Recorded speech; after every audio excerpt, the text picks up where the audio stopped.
Samahan nyo kami sa mga gandang tanawin guys. Welcome back to my vlog. Sa mga trip na to, dadaanan namin ng medyo nakaka-trail na tubig ba.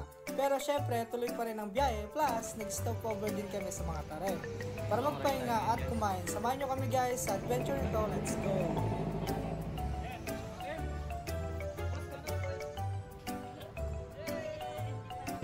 What's up guys? Yan. Shoutout naman dyan, idol. Shoutout. Oh, mag-shoutout ka muna. Shoutout sa Gulapa Riders saka Assorted Riders.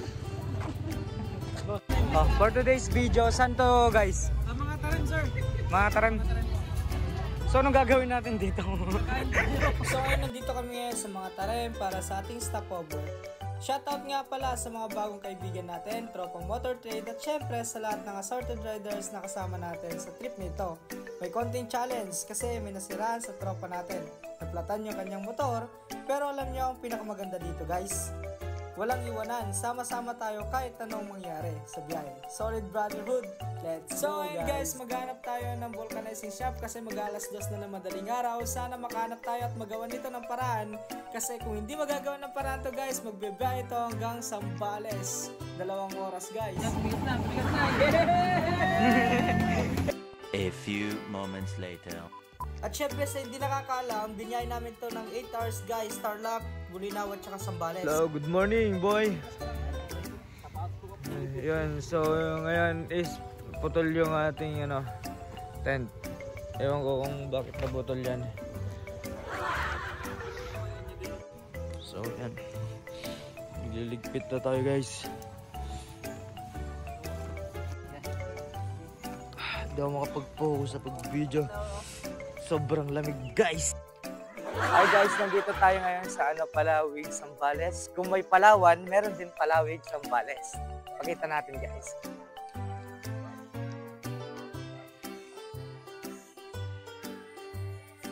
Geographer, pakita mo nga ang kagandahan ng Palawig.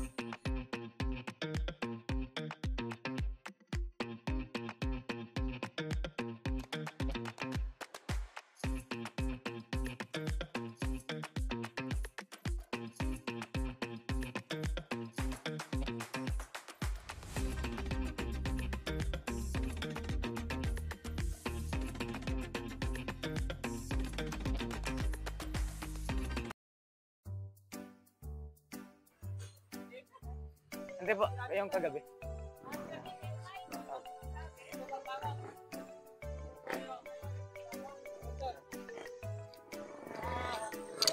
Guys, yung mga nagtatanong, kung magkano nga ba yung entrance fee dito, ay 50 pesos per head. Tapos parking lot 10 pesos. At syempre, di ko alam sa CR kung may bayad dyan, 5 pesos ata. Meron no? Tara. And then hati-hati kayo sa isang ganito, bahay, cottage. 1,000 pesos mag-hati ka. Sa ngayon guys, napaliwanag na natin yung mga kailangan o bayaran para sa ating stopover dito sa Bagsik River. At syempre, hindi natin papalampasin ng mga pagkakataong ipakita sa inyo ang kaganda ng Bagsik River. Grabe, sobrang linis at lamig ng tubig. Perfect sa isang refreshing nature trip. Bukod sa malinaw na tubig, meron din silang magagandang cottage dito kung saan pwede mag-relax guys, kumain at mag-banding kasamang mga tropa or mga families. Ang saya lang makita na kahit papano napapangalagaan pa rin ng ganitong kalikasan. Kaya sama-sama natin panatiliing malinis at maayos ang Bagsik River. Huwag tayong mag-iwan ng mga basura guys at respetuhin natin ang mga kalikasan upang mapanatili ang ganda at linis ng lugar na ito. Sa ganitong paraan, matitiyak natin ang mga sumusunod na henerasyon, mga anak at apo natin ay madadatnan pa ang kagandahang tanawin at malinis na kapaligiran.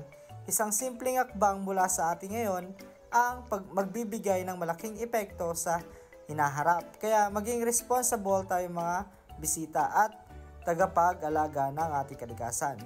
At syempre guys, hindi masasayang ang 8 hours na biyahe natin dahil sa sobrang sulit na experience dito sa Bagsik River ng Zambales. Pagdating pa lang, ramdam mo na ang sariwang hangin, parang niyakap ka agad ng kalikasan.